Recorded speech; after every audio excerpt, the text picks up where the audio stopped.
is going to become a major social development of 19th century America.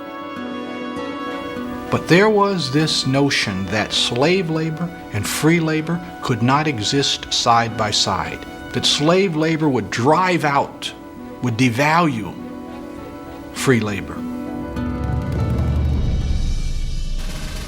With victory in the Mexican War bringing vast new territories into the Union, the conflict between slave states and free states would explode. The South wanted room to grow. The North saw a promised land for free labor. As violent confrontation loomed in the West, Congress devised the Compromise of 1850. California would be admitted as a free state, and in return, the South would get the most severe fugitive slave law in the nation's history. The Fugitive Slave Law of 1850, you have to understand what this law said. It said that a person could be accused of being a fugitive slave, and that person would have no right of self-defense, no right to speak on his or her own behalf, no right to a lawyer, no right to a jury trial. Think about it. The law was a resounding defeat for abolitionists. Local officials would receive the hefty sum of $10 for every African American handed over to slave catchers.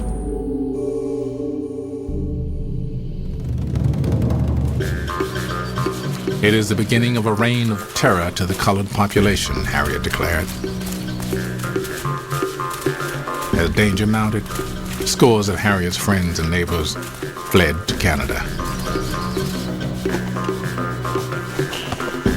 Many a wife discovered a secret she had never known before, that her husband was a fugitive and must leave her to ensure his own safety. Worse still, many a husband discovered that his wife had fled from slavery years ago, and as the child follows the condition of the mother, the children of his love were liable to be seized and carried into slavery.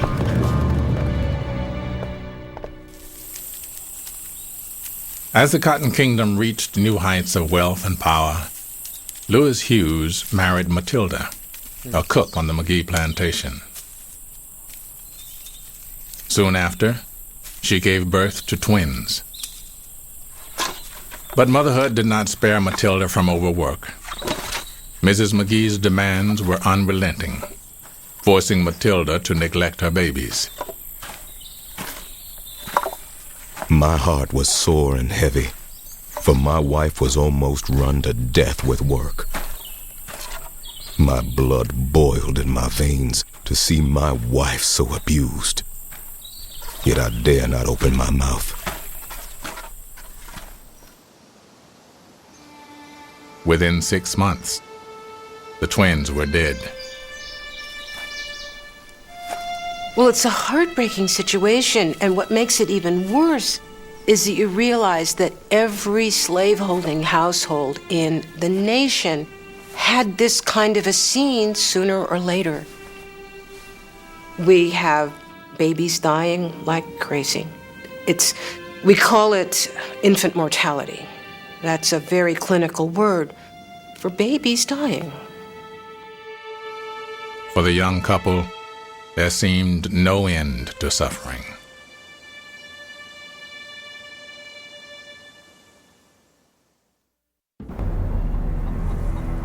Nearly 250 years after Africans were first landed on America's shores, the Supreme Court of the United States would proclaim that blacks, by virtue of their race, were not persons before the law.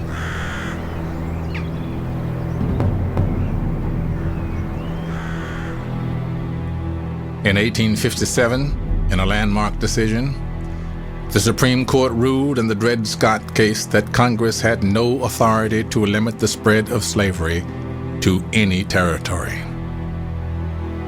The Chief Justice's words stunned African Americans. Roger B. Tawney, a Southerner, reads a decision that says that Dred Scott, as a black person, and black people generally, had never been, were not then, could never be citizens of the United States, and as such have no rights which white men are bound to respect. Northerners were furious. "Wherever our flag floats," protested one newspaper editor, "it is the flag of slavery." When abolitionists sought ways to circumvent the Dred Scott ruling, slaveholders pressed for a federal slave law. This is astounding. By the late 1850s, the Southerners are demanding that the federal government pass a slave code for all the territories that it acquired in the West. And obviously, Northerners aren't about to accept this kind of thing. The battle over slavery was crippling the political process. On a bright spring morning, Congressman Preston Brooks from South Carolina entered the Senate chamber and beat Senator Charles Sumner, the fiery abolitionist, into unconsciousness. Violence is erupting in the halls of government, on the streets of Washington, involving our lawmakers. There are people who are coming to sessions of the House of Representatives and the U.S. Senate armed. In fact, one letter says the only people who aren't coming with two guns are those who are coming with two guns and a knife. In the midst of the partisan turmoil, all eyes turned to the 1860 presidential election and the Republican nominee, the Free Soil candidate, Abraham Lincoln. Both Edward McGee and Lewis Hughes anxiously awaited the results. Boss had been reading the papers when he broke out with the exclamation, "The very idea of electing an old rail splitter to the presidency of the United States. Well, he'll never take his seat." The Democratic Party had fractured North and South, giving victory to the rail splitter from Illinois.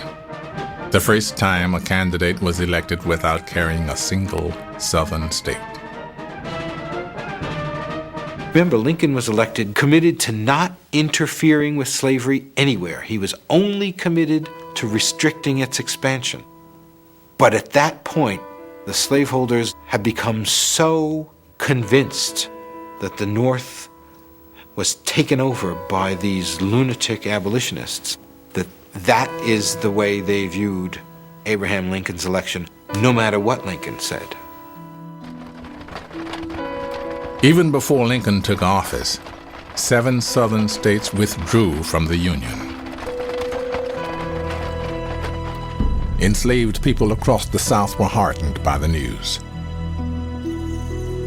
For Lewis and Matilda, the moment held the first ray of hope for freedom.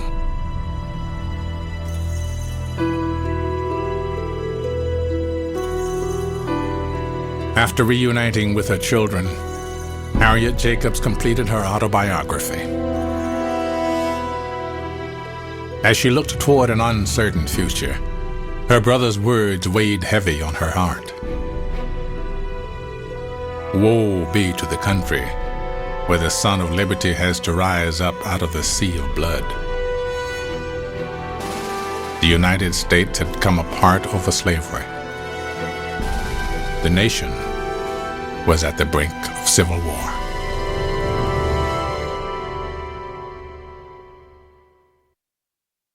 Next time, the North and the South fight the bloodiest war in American history. This is a white man's war for union. This war has nothing to do with slavery. Then Black Americans, enslaved and free, force a change in the war. Robert Smalls fought in 17 battles in which he risked his life for the Union cause. Emancipation only begins the challenge of freedom. The message was that the destiny of African Americans was not at all connected to the destiny of the nation. Experience more of the personal stories, triumphs, and challenges enslaved people faced at pbs.org. Learn more about the continuing efforts of enslaved and free Black Americans to gain equal rights under the law.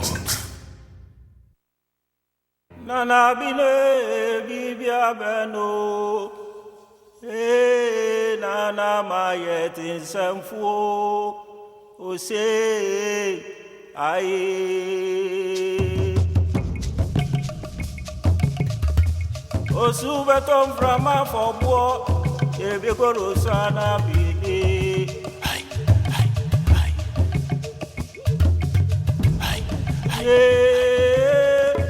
Ibi abeno.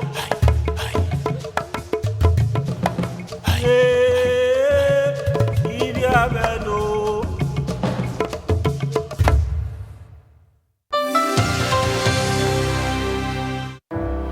At New York Life, we know that learning from the past helps create a better future. We support this PBS program as part of our commitment to understanding the stories that shaped our nation.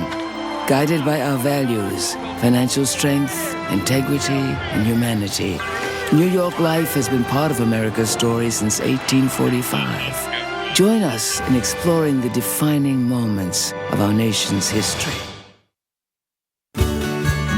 We are PBS.